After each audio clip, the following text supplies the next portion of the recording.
Chères auditrices, auditeurs, bonjour. La pastille Rivieranum, l'Odyssée de pensée d'aujourd'hui, s'intitule Günther Stern Anders, un penseur face au nucléaire et à la technique. Alors que les transhumanistes nous dessinent un avenir où ceux qui ne prendront pas le train de l'hybridation humain-machine seront réduits à l'état de chimpanzés du futur, l'humain se trouve face à un enjeu de civilisation inédit. Notre environnement évolue sans cesse, et c'est chose normale, mais ce qui est unique dans l'évolution de l'humain et de la société, c'est l'apparition d'artefacts nés des progrès de la technique, dont les derniers spécimens en expérimentation sont de manière troublante des artefacts humanoïdes qui résonnent sur la base d'intelligence artificielle, la fameuse et dorénavant très célèbre IA. Ces futures colonies de sujets techniques seront bientôt parmi nous, et nous aurons à apprendre à vivre en leur présence comme à partager le monde déjà surmédiatisé dans lequel nous vivons, sans compter avec tous les sujets et individus logiques sans corps, à l'image du film Her de Spike Jonze, sorti en 2015, avec lesquels nous partageons déjà notre quotidien. Cet ensemble, constitué d'humains nourris sans cesse de fragments informationnels, qui magnifient leur vie locale au travers d'un jaillissement via des écrans consultés en permanence, est à l'origine d'un décrochage de l'environnement naturel qui n'a aucun précédent dans l'histoire de l'humanité. C'est dans cette perspective qu'il faut appréhender Günther Anders, auteur d'une œuvre qui mêle à la fois une analyse catastrophiste du développement du nucléaire, militaire comme civil, et une analyse du rapport de l'humain à la technique qui peut apporter aujourd'hui un éclairage dans le dédale de fils électriques et de tôles qui encapsule le monde où l'humain avance comme dans un tunnel éclairé jour et nuit. Günther Anders est un nom de plume qui signifie autrement en allemand, un nom qu'il a pris depuis les prémices de la Seconde Guerre mondiale où on lui a demandé d'abandonner son patronyme Stern. Günther Stern Anders, appelons-le ainsi, est né le 12 juillet 1902 à Breslau. En penseur et essayiste juif allemand, Günther Anders a régulièrement récusé la désignation de philosophe qu'il trouvait trop catégorielle et a reçu en qualité de penseur plusieurs prix, dont celui de la critique allemande en 1967, celui de littérature de l'Académie bavaroise des beaux-arts en 1978, le prix de l'État autrichien pour la publication culturelle en 1979, le prix de la ville de Vienne en 1980 et celui Theodor Adorno de la ville de Francfort en 1983. Premier mari de Hannah Arendt, qu'il épousa en 1929 et de laquelle il divorça en 1937 après un double exil et une controverse interne au couple. Il vécut avec Arendt à Berlin avant un départ, une émigration à Paris en 1933. Anders rejoignit son cousin Walter Benjamin et devint ami avec Stefan Zweig. Après la publication d'un article remarqué par Sartre et Lévinas, intitulé Pathologie de la liberté, ce fut le second exil de Stern vers les États-Unis. Les années de jeunesse de Günther Stern Anders furent donc allemandes. Après une première année d'études à Hambourg en 1920, Günther Stern Anders se rendit à Munich puis à Berlin avant de rejoindre Fribourg en Brisgau en 1923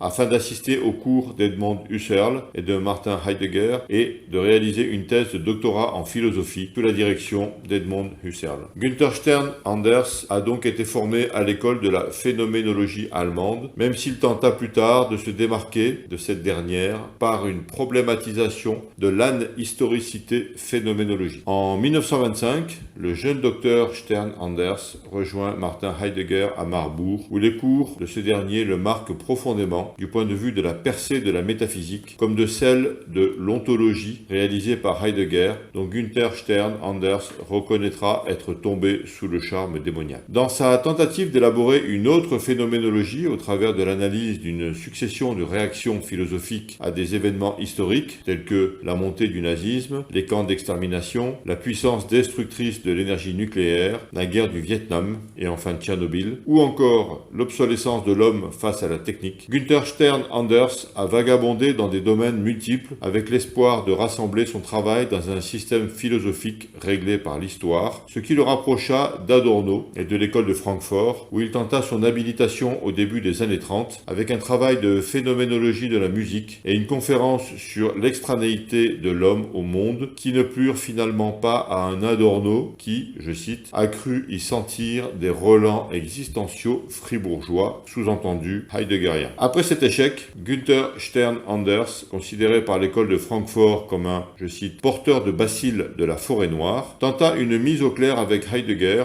avec un travail sur la pseudo-concrétude de Heidegger et une posture où il deviendra l'un des plus pertinents critiques de ce dernier. Günther Stern Anders est un penseur de la catastrophe, sous-entendu nucléaire, un courant qu'il incarne avec excellence, où il pointe du doigt les politiques et les militaires qui considèrent la bombe atomique comme une simple pièce d'artillerie ou une arme parmi d'autres face à une impossibilité de retour en arrière. Nous ne pouvons plus désapprendre les méthodes de l'auto-anéantissement, dit-il, parce que nous nous sommes habitués de la façon la plus effrayante au fait même de la menace, déclarait Günther Stern Anders. Par ailleurs, l'auteur et penseur considère que, je cite, « la technique est notre destin » et il en dénonce en même temps une emprise des objets techniques sur la vie quotidienne qui dictent des conduites qui ne sont pas naturelles. Dans ce second pilier, il ne s'agit pas pour lui d'une critique de la modernité en tant que telle, mais plutôt d'une critique du progrès technique et de ses effets sur l'humain, dont l'illusion barbare, où, je cite, « l'humanité véritable commence plutôt là où cette distinction, entre moyen et fin, perd son sens ». Pour Anders, qui a basé son travail sur une étude de la radio et de la télévision, qui pourrait pertinemment être transposée au numérique aujourd'hui, la famille est dissoute par l'effet de la technique, car ses membres sont aspirés simultanément, mais pas ensemble, par un point de fuite au travers d'écrans qui ouvrent sur un monde irréel, où rien n'est partagé avec personne. De plus, la technique retire la parole à l'humain pour l'infantiliser au travers des notifications qu'il reçoit, et par extension, la langue s'appauvrit considérablement, elle perd de sa subtilité et disparaît progressivement, allant jusqu'à appauvrir l'être entier. Au travers de la technique, l'humain reçoit le monde, mais un monde familiarisé, filtré, aux informations rendues efficaces, un monde reçu comme on reçoit le gaz ou l'électricité chez soi, de sorte que le monde est exclusivement à l'intérieur, ce qui prive la vie de l'exploration, de l'aventure et de l'expérience qui permettait à l'humain de se former au monde et à la nature. Dès lors, le monde n'est plus présent, ni absent non plus, mais il devient une sorte de fantôme, ou plutôt un monde habité par des fantômes, des avatars, pour prendre un terme plus moderne, qui s'invitent dans la vie quotidienne des humains, et cette ambiguïté ontologique d'événements et d'individus à la fois présents et absents, réels et apparents, appauvrit le présent. Ceci a pour effet de disperser l'humain qui n'habite que dans le présent, le fractionner et l'accélérer, dans un monde technicisé qui le déstructure et l'enjoint, via des notifications de réseaux sociaux, pour ce qui nous concerne, à occuper sa vie de manière factice, afin de le sauver du désœuvrement. Du coup, ce qui est réel est fantomatique, et tout ce qui est fictif devient réel, dans une inversion de lucidité, dans une duperie où l'on perd son humanité, car la subjectivité et le monde réel sont deux choses définitivement séparées. Il en résulte, pour Günther Stern Anders, un combat entre le monde des fantômes et le monde réel, où les habitants du monde réel sont vaincus par le petit format des écrans qui transforme, transporte et réduit chaque événement du monde en un bibelot avec lequel l'humain n'interagit plus aujourd'hui qu'au travers de son prédicat. Pour Günther Stern Anders, la technique rend le monde fantomatique et matriciel et son essence conduit à un totalitarisme des appareils. L'auteur a été sa vie durant un militant de la résistance à une telle double chute de l'humain, la première